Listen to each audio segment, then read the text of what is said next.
चिराग पासवान पे बोले पशुपति पारस, 2019 का भी रिकॉर्ड तोड़ देंगे चिराग पासवान, कोई लड़ नहीं पाएगा उनके सामने। चिराग पासवान के सामने हार गए पशुपति पारस, एनडीए से बाहर जाके भी लौट आए पशुपति पारस। पशुपति पारस और प्रिंस राज हुए चिराग पासवान के पार्टी में शामिल, हाजीपुर में करेंगे दोनों चुनाव प्रचार।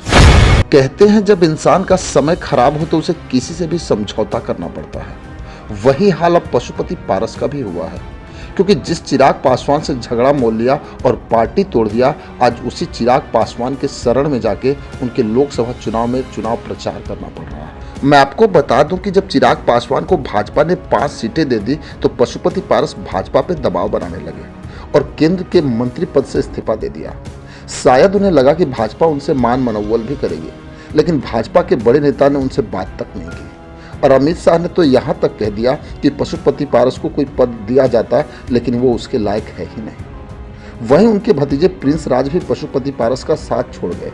इसके बाद थक हार के पशुपति पारस ने भाजपा के राष्ट्रीय अध्यक्ष जेपी नड्डा से मुलाकात की और जेपी नड्डा ने साफ शब्दों में बोल दिया कि अगर एनडीए में रहना है तो चिराग पासवान का प्रचार हाजीपुर में जाकर करना होगा।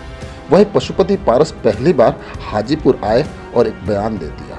मैं आपको बता दूं कि राष्ट्रीय लोक जनशक्ति पार्टी रालोजपा के मुखिया पशुपति पारस ने हाजीपुर लोकसभा सीट पे अपने भतीजे चिराग पासवान का समर्थन करने का ऐलान कर दिया। उन्होंने कहा कि बिहार में 40 लोकसभा सीटों पे एनडीए की जीत ही उनका मकसद है। ऐसे में हाजीपुर सीट से भले ही चिराग पासवान या एनडीए के किसी भी दल का नेता लड़े, वहीं पशुपति पारस ने चिराग पासवान से दुश्मनी पे भी बड़ी बात बोली। उन्होंने कहा कि आपसी लड़ाई अलग है, लेकिन चुनाव में एकजुट होकर जीतना जरूरी है। मैं आपको बता दूं कि पूर्व केंद्रीय मंत्री पशुपति पारस ने बुधवार को मीडिया से बातचीत में हाजीपुर लोकसभा सीट पर आगामी चुनाव में चिराग पासवान का समर्थन करने की बात कह दी। पशुपति पारस ने कहा कि भले ही लोजपा हो, चिराग पासवान हो या बीजेपी हो, हमें सबका समर्थन करना है। सभी एनडीए गठबंधन के हिस्सा है। चिराग पासवान से अदावत के मुद्दे पे उन्होंने कहा कि हम नीति और सिद्धांत से चलने वाले लोग हैं, किसी से व्यक्तिगत दुश्मनी या व्यक्तिगत विरोध नहीं हो सकता। गठबंधन में उसे शामिल नहीं करते। हमारा एक ही लक्ष्य है कि बिहार की सभी सीटें जीतकर देश में तीसरी बार पीएम नरेंद्र मोदी के नेतृत्व में एनडीए की सरकार बने।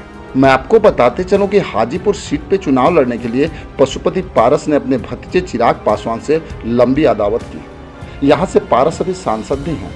एनडीए के सीट बंटवारे में बीजेपी ने इस बार हाजीपुर समेत रालोजपा की सभी सीटें चिराग पासवान की गुटवाली लोजपा रामविलास पासवान को दे दी। लेकिन अब पशुपति पारस चिराग पासवान के समर्थन में हाजीपुर में चुनाव प्रचार कर रहे हैं। खैर, उसमें आपकी क्या राय है हमें कमेंट बॉक्स में जरूर लिखेंगे। बस आज के लिए इतना ही, फिर मिलेंगे। जय हिंद।